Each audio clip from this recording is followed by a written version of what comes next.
روزانہ دینی معلومات حاصل کرنے کے لیے چینل کو ابھی سبسکرائب کریں، ہماری ویڈیو کو لائک اور شیئر لازمی کریں۔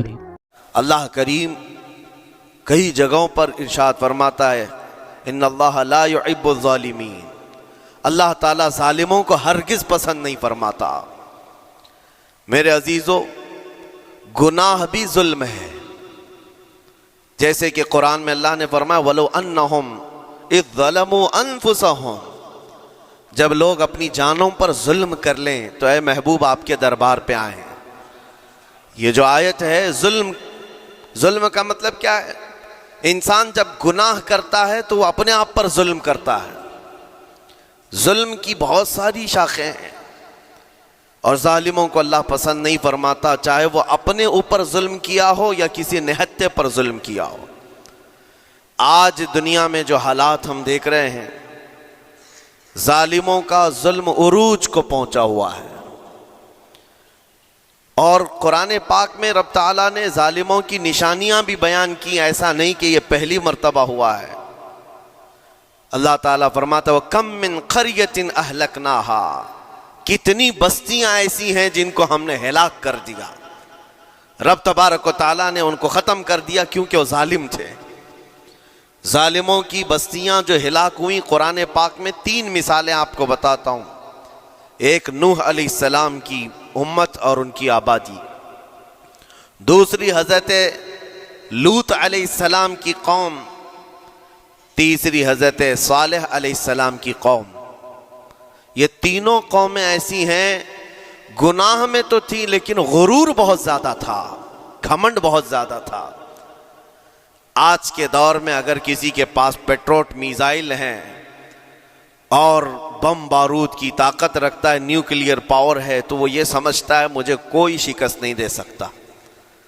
یہ ہر دور میں ظالموں کا خواب رہا ہے، ہر دور میں ظالم اسی طرح کی فکر رکھتے ہیں۔ نوح علیہ السلام کی قوم بہت مضبوط قوم سمجھی جاتی تھی۔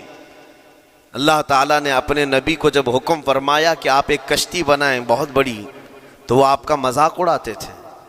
یہاں دور دراز کہیں نہ ندی ہے، نہ نالا ہے، نہ سمندر ہے، کشتی کس میں چلاؤ گے؟ اللہ کے نبی کو پتا تھا کہ عذاب آنے والا ہے، اور اپنے ایمان والوں کو آپ ڈرا بھی رہے تھے، لیکن کفار و مشرکین غرور و تکبر میں ایسے تھے، یہاں تک کہ نوح علیہ السلام نے اپنے بیٹے کو بلا کر کہا، جو کافر تھا، کہا میرے ساتھ آ جا، یا بنی ارکم معنا ولا تکن مع الکافرین، بیٹا ہمارے ساتھ آ جا، کافروں کے ساتھ مت جا۔ اس نے کیا کہا؟ قال سآوی الی الجبل یعصمنی من الماء، میں تو پہاڑ کی اونچی چوٹی پر چلا جاؤں گا، تمہارا پانی مجھے کچھ نہیں کر سکے گا۔ یہ اس وقت ظالموں کا خیال تھا، گمان تھا۔ پھر اللہ تعالیٰ قرآن پاک میں فرماتا ہے وَفَجَّرْنَا الْأَرْضَ عُيُونًا، ہم نے زمینوں کے سارے چشمے پھاڑ دیے، ہر جگہ سے پانی کے سوتے نکلے، اور پھر آسمان کے سارے دروازے کھول دیے۔ فَفَتَحْنَا أَبْوَابَ السَّمَاءِ بِمَاءٍ مُنْهَمِرٍ، اللہ فرماتا ہے آسمان کے سارے دروازے پانی کے کھول دیے، آسمانوں سے پانی اور زمینوں سے پانی۔ فَالْتَقَى الْمَاءُ عَلَى أَمْرٍ قَدْ قُدِرَ، سورہ قمر کی آیتیں ہیں، رب تعالیٰ فرماتا ہے پانی اتنا بڑھ گیا کہ جو رب تبارک و تعالیٰ کی طے کی ہوئی معینہ نشانی تھی، وہاں تک جا کر پانی مل گیا۔ روئے زمین پر کوئی باقی نہ رہا سوائے حضرت نوح علیہ السلام کی کشتی کے، کوئی نہیں باقی رہا۔ جب یہ پانی پھیل گیا، کیا پہاڑوں کی چوٹیاں، کیا محلوں کی اونچائیاں، سب غرق ہو گئے، اور وہ جبابرہ، وہ قوت کے بادشاہ جو کہتے تھے ہمارا کوئی کچھ نہیں بگاڑ سکے گا، سڑ گئے پانیوں میں۔ صرف پانی اللہ تعالیٰ بھیج دے تو انسان اسے روک نہیں سکتا، عذاب الہی کو کیسے روک سکے گا؟ دوسری گھمنڈی قوم، غرور میں مبتلا قوم تھی حضرت لوط علیہ السلام کی قوم، جو بدکاریوں میں ملوث تھے۔ اللہ کا جب عذاب آیا تو قرآن پاک میں رب تعالیٰ فرماتا ہے وَأَمْطَرْنَا عَلَيْهِمْ حِجَارَةً مِّن سِجِّيلٍ، نوکیلے پتھروں کی ہم نے ان پر بارش کی۔ فجعلنا عالیہا سافلہا، ان کی اونچائیوں کو اٹھا کر کے نیچے پلٹ دیا گیا. زمین کو فرشتوں نے اوپر تک اٹھایا اور اس کے بعد پلٹ دیا. یہ پوری بستی غرق ہو گئی، ختم ہو گئی. یہ بستی بھی وہی تھی جس کو حضرت لوط علیہ السلام بار بار تنبیہ کرتے تھے کہ ظلم سے بچو، ظلم سے بچو. ظلم اللہ کے عذاب کو دعوت دیتا ہے، لیکن وہ مذاق اڑاتے تھے. اور جب ہلاک و برباد ہو گئے، ختم ہو گئے، ان کی نشانیاں بھی باقی نہیں رہی. وہ پتھروں کی بارشیں کہاں ہوئی تھی واللہ عالم. لیکن میرے عزیزو، ہم نے دیکھا ہے جہاں یہ قوم آباد تھی اس علاقے کو آج بتایا جاتا ہے وہ جارڈن کا علاقہ تھا، بحر مردار، جہاں پر آج باقی ہے ڈیڈ سی. میں خود سفر پر دیکھا، جارڈن کی ایک سرزمین پر گاڑی چلتی جا رہی ہے اور کالے کالے پتھر، جہاں تک نظر کرو صرف پتھر ہی پتھر ہیں، بہت نوکیلے. ایسے پتھر میں نے دنیا میں دوسری جگہوں پر نہیں دیکھا. آج بھی اسی طرح سے باقی تقریباً 100 کلومیٹر 150 کلومیٹر تک صرف پتھر ہی ہے. بیچ میں صرف ایک روڈ جاتا ہے، اس کے بعد نہ کوئی درخت دکھتا ہے، نہ کوئی عمارت ہے، نہ کوئی پہاڑ ہے، صرف پتھر، پتھروں کا صحرا ہے. آج کی اس صدی میں دیکھ کر کے ان پتھروں کو ہیبت طاری ہو جاتی ہے. جس وقت وہ برسے ہوں گے ان کی حالت کیا ہوگی. اور میں یہ نہیں کہتا بالضبط کہ یہ وہی پتھر ہیں جو برسے تھے، واللہ عالم. لیکن میرے عزیزوں، نشانیاں آج بھی عذاب الہی کی موجود ہیں. تیسری قوم تھی قوم شعیب اور قوم صالح علیہ السلام. یہ دونوں قوموں کے بارے میں ذکر کرتا ہوں. حضرت شعیب علیہ السلام کی قوم صرف ناپ تول میں کمی کرتی اور کفر و شرک بھی کرتے. شعیب علیہ السلام ان کو روکتے تو وہ ان کا بھی مذاق اڑاتے. اور جب عذاب الہی کے آنے کی بات کیا تو جانتے ہیں کیا کہا انہوں نے؟ یہ وہ قوم تھی جو پتھروں کو تراش کر کے گھر بنا لیتے تھے. یعنی پورے کے پورے پہاڑ کو، پتھروں کا جو پہاڑ ہوتا ہے اس کو تراشتے تھے. اور ایک آدمی کا ایک گھر، ایک پہاڑ. آج کے دور میں ساری بلڈوزر مل کر کے نہیں کر پائیں، مشینیں مل کر نہ کر پائیں. وہ اس وقت کے لوگ بھاری بھرکم تھے، جسامت والے تھے، طاقت والے تھے. جب وہ اپنے رہنے کے لیے ایک پہاڑ کو تراش سکتے تھے، 4000 سال پہلے کی بات کر رہا ہوں، اس وقت میرے خیال سے وہ اپنے زمانے کے سب سے بڑے ماڈرن لوگ یا ترقی یافتہ لوگ کہلاتے ہوں گے، سب سے زیادہ ترقی یافتہ کہلاتے ہوں گے.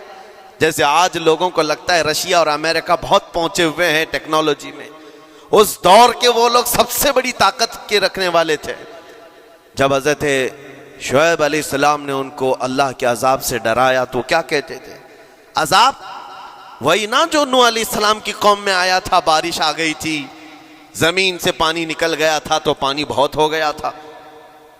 یا پھر وہ جو لوط علیہ السلام کی قوم پر آیا، پتھروں کی بارش، یا پھر ہواؤں کا عذاب. اگر یہ تینوں بھی آئیں تب بھی ہمارے ان پہاڑوں کے گھروں کو نقصان نہیں کر سکیں گے. ان کا اتنا غرور تھا. اگر پانی بھی آ جائے سمندروں کا، یا ہوا بھی تیز چلے، یا پتھروں کی بارش ہو، ہم تو بہت محفوظ قلعوں میں ہیں. اندازہ کرو میرے عزیزو، 3000-4000 سال کے بعد آج تک مدائن صالح اور الاولا سٹی نام سے سعودی میں موجود ہے، ابھی تک وہ گھر موجود ہیں. تو اس زمانے میں کتنے مضبوط رہے ہوں گے پتہ نہیں. 3000 سالوں میں کتنے طوفان آئے، کتنے سیلاب آئے، لیکن ابھی تک وہ پہاڑوں کے گھر موجود ہیں. تو اس زمانے میں کتنے طاقتور ہوں گے. ان کا نشہ آسمان پر تھا، غرور چڑھ کر کے بول رہا تھا. کہتے تھے کہ اگر اس طرح کے عذابات آ بھی گئے تو ہمارا کچھ نقصان نہیں ہوگا. کون سا؟ نوح علیہ السلام کی قوم کا عذاب آ جائے، لوط علیہ السلام کی قوم کا عذاب آ جائے، یا پھر شعیب علیہ السلام کی قوم کا عذاب آ جائے. یہ صالح علیہ السلام کی قوم کی بات کر رہا ہوں. تو پھر ہوا کیا؟ اللہ کے نبیوں نے انہیں ڈرایا اللہ کے عذاب سے. باز آ جاؤ، اللہ وحدہ لا شریک کی طرف جھک جاؤ. وہ اکڑ تھی، غرور تھا کہ نبیوں کا مذاق کرتے. پھر ہوا کیا؟ قرآن کہتا ہے صرف ایک فرشتے کو اللہ تعالیٰ نے زمین پر اتارا، ایک فرشتے کو اتارا، اور اس کے بعد اس فرشتے نے ایک چنگھاڑ لگائی، ایک آواز کی، ایک آواز، صرف فرشتے کی ایک آواز ایسی تھی کہ جتنے اپنے مضبوط قلعوں میں گھروں میں موجود تھے، اس آواز کی ہیبت سے ان کا بھیجا کانوں سے باہر نکل آیا تھا۔ اور صبح کے وقت جب اس بستی میں جا کر کے دیکھیں تو سب کے سب اوندھے منہ گرے ہوئے تھے، ایک بھی اس میں سے بچا ہوا نہیں تھا۔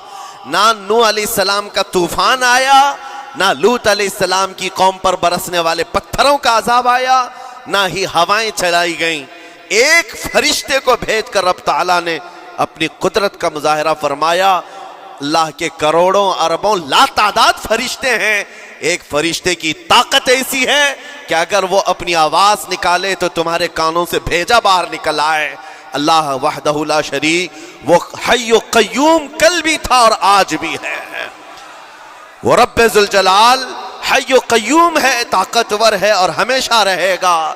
اور رب تبارک و تعالیٰ نے قرآن پاک میں فرمایا، آپ یہ آیت تقریباً 3 جگہ قرآن میں آئی، وَإِذْ نَجَّيْنَاكُمْ مِنْ آلِ فِرْعَوْنَ يَسُومُونَكُمْ سُوءَ الْعَذَابِ يُذَبِّحُونَ أَبْنَاءَكُمْ وَيَسْتَحْيُونَ نِسَاءَكُمْ وَفِي ذَلِكُمْ بَلَاءٌ مِّن رَبِّكُمْ عَظِيمٌ۔ رب تعالیٰ فرماتا ہے یاد کرو فرعونیوں کے عذاب سے اللہ نے تم کو نجات دی۔ یہ بنی اسرائیل کو کہا جا رہا ہے کہ فرعونیوں کے عذاب سے، کہ فرعون اور اس کے لشکری اس قدر سخت سزائیں دیتے تھے موسیٰ علیہ السلام کی قوم پر، ایمان والوں پر، بنی اسرائیل پر۔ اللہ فرماتا ان سے نجات دیا رب تعالیٰ نے، لیکن وہ کرتے کیا تھے؟ بنی اسرائیل میں ایک بھی بچہ پیدا ہو جائے اسے ذبح کر دیتے تھے۔ فرعون کے لشکریوں نے ایک سال میں 12,000 بچوں کو قتل کیا ہے، 12,000 بچوں کو ذبح کر دیا ہے۔ آج کے اسرائیلی اگر یہ بچوں پر ظلم کرتے ہیں تو یہ تعجب کی بات نہیں ہے، فرعون کی سرشت میں داخل تھا اور یہ فرعونی ہیں، وقت کے جبابرہ ہیں، وقت کے ظالم ہیں۔ 12,000 بچوں کو قتل کر دیا تھا فرعون اور اس کے لشکریوں نے، اور عورتوں کو زندہ چھوڑ دیتے تھے۔ قرآن میں اللہ تعالیٰ نے فرمایا 3 جگہ آئی آیت، لیکن اس کے ساتھ رب تعالیٰ یہ بھی فرماتا ہے یہ سخت ترین سزائیں دیتے تھے فرعونی، اللہ نے ان سے تم کو نجات دیا، لیکن یہ سزائیں کیوں دیتے تھے، یہ عذاب کیوں تھا؟ وَفِي ذَلِكُمْ بَلَاءٌ مِّن رَبِّكُمْ عَظِيمٌ، یہ ہے فرمان اللہ کا۔ یہاں میں یہ ٹکڑا اگر بیان کر دوں تو آج آپ کے دلوں کے اندر ایک یقین پیدا ہو جائے گا آج کے حالات کے مطابق فرعونیوں کا اس قدر سخت عذاب کیوں تھا۔ رب تعالیٰ فرماتا ہے اے مومنو، ان تمام معاملات میں اللہ کی طرف سے تمہارے لیے بڑا امتحان تھا، یہ امتحان تھا اور وہ امتحان آج بھی ہے اور ہر زمانے میں رہے گا۔ ستیزہ کار رہا ہے ازل سے تا امروز، شرار ابو لہبی سے چراغ مصطفی، ہر زمانے میں حق و باطل کے معرکے ہوتے رہیں گے۔ لہٰذا آج کے دور میں یہ سب حالات جو پیدا ہوئے، مسلمانوں کو، مومنین کو ذرا برابر بھی نروس ہونے کی ضرورت نہیں۔ تم جس دین سے وابستہ ہو، اس دین کی حفاظت کا ذمہ اللہ نے اپنے ذمے لیا ہے۔ یریدون لیطفئوا نور اللہ بافواہہم، قرآن میں اللہ فرماتا ہے کفار و مشرکین اپنے منہ کے پھونکوں سے اللہ کے اس چراغ کو بجھانا چاہتے ہیں، اللہ اپنے اس چراغ کو مکمل کر کے رہے گا۔ یہ اسلام نور الہی ہے، اللہ کا نور ہے اور اس کو صبح قیامت تک رہنا ہے، اور ہم جیسے اور بھی آئیں گے اس زمین پر اور آئیں گے جاتے رہیں گے، یہ آبادیاں ہیں بدلتی رہیں گی، خدائی قانون ہے، لیکن اسلام نہ کل بدلا تھا، نہ آج، نہ قیامت تک بدلے گا۔ ہم سب کا امتحان ہے میرے عزیزو، ہم سب کا امتحان ہے، لیکن ان حالات میں مومنین کو کرنا کیا چاہیے؟ انہیں اپنے ایمان کو مضبوط کرنا چاہیے۔ کبھی کسی کے اڑتے ہوئے چھیٹڑے اور ٹکڑے دیکھ کر تمہیں مایوس ہونے کی ضرورت نہیں۔ اب ہمارا مستقبل کیا ہوگا؟ میرے عزیزو، آج جو حالات ہیں یہ حالات کربلا سے زیادہ سخت تو نہیں ہیں۔ آج فلسطینیوں کو ہم نے دیکھا 6 ماہ کے، سال بھر کے بچوں کو سینے سے لگا کر کفن لپیٹ رہے ہیں۔ ان ماؤں کی کیا کیفیت ہوتی ہوگی